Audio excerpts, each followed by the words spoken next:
ఆయన ప్రజలు బుద్ధిహీనముగా ప్రవర్తించరు. బుద్ధిహీనత అంటే ఏంటో తెలుసా? బుద్ధిహీనతకి పర్యాయ పదము భక్తిహీనత.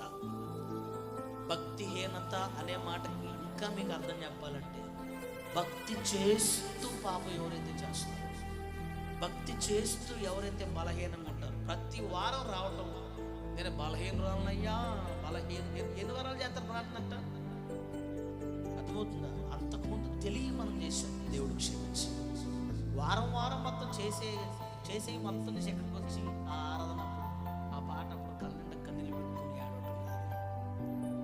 అన్నీ తెలిసి ఎవరైతే తప్పు చేస్తూ ప్రభువులో ఉంటారో, రహస్యమైన కార్యాలు ఎవరైతే జరిగిస్తారో, పరిశుద్ధతకు భిన్నంగా ఎవరైతే నడుచుకుంటారో